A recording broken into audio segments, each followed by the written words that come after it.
Hello everyone, চলো দেখে নেব তোমার মানুষটি যদি তোমার কাছে ফেরার কথা ভাবছেন তো কতদিন সেটা সময় লাগতে পারে। ওকে, আর্কেঞ্জেল মাইকেল প্লিজ আমাকে ট্রুলি গাইড করো। Michael please help me, please guide me.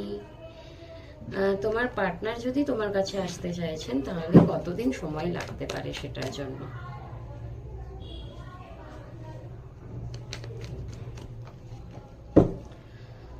O মুনের card এসে গেছে বন্ধু, আর একটু দেখে নাও। 10 অফ সোর্ড। তোমাকে টোটালি ডিভাইনের ওপর ভরসা রাখতে হবে, ফেথ রাখতে হবে। ডিভাইন টাইমিং এর আগে কিচ্ছু হবে না।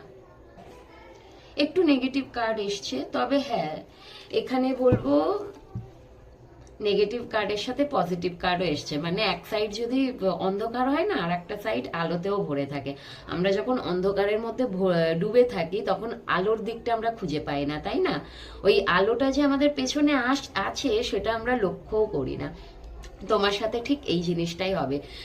তোমার মনে হচ্ছে তুমি অন্ধকারের মধ্যে আছো, কিন্তু আলো ভগবান তোমাকে দেখাচ্ছে, তুমি সেটা বুঝতে পারছো না, কিন্তু আলোতে গিয়েও তুমি পৌঁছবে। চলো এবার রিডিং করি। অ্যাকচুয়ালি এটা বলার দরকার ছিল, কারণ এখানে দেখো তোমাদের মধ্যে একটা মনের এনার্জি আছে, সব শেষ হয়ে গেছে, টোটালি শেষ, সম্পর্কটা আর নেই আর কি। সেপারেশন হয়ে গেছে, এক অপরের থেকে দূরে চলে গেছো, কেউ ভালো নেই, তুমিও ভালো নেই, তোমার পার্টনারও ভালো নেই, এখানে তোমরা দুজনেই ভালো নেই। কিন্তু দেখো শেষ হওয়ার পরে আবার শুরু হয়। এই যে ভাগ্য তোমাদের সাথ দিচ্ছিল না এতদিন, ভাগ্যের চাকা কিন্তু খুব তাড়াতাড়ি ঘুরতে চলেছে।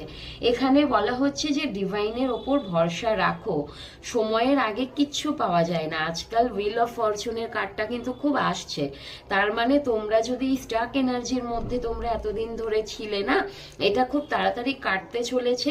এবং ভগবানের সাথ তোমরা পেতে, মানে তো তোমার হাতটা যদি এতক্ষণ ছাড়া ছিল আর কি, এবার কিন্তু তোমার হাত ধরতে চলেছেন ভগবান। মানে তোমার লাক তোমাকে ফেভার করতে চলেছে, তাই না?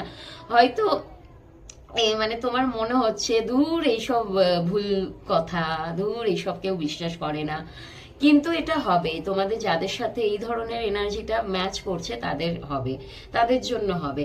এবং খুব তাড়াতাড়ি মানুষটা কিন্তু তোমার সাথে কন্ট্যাক্ট করতে চলেছেন ভীষণ স্পিডলি, এবং এটা কিন্তু ডিভাইনের একটা ব্লেসিংস বলতে পারো। তখনই কিন্তু হবে যখন তুমি অবশ্যই ঈশ্বরের ওপর ভরসা করবে, ঈশ্বরের ওপর সারেন্ডার করবে, তার আগে কিচ্ছু নয়।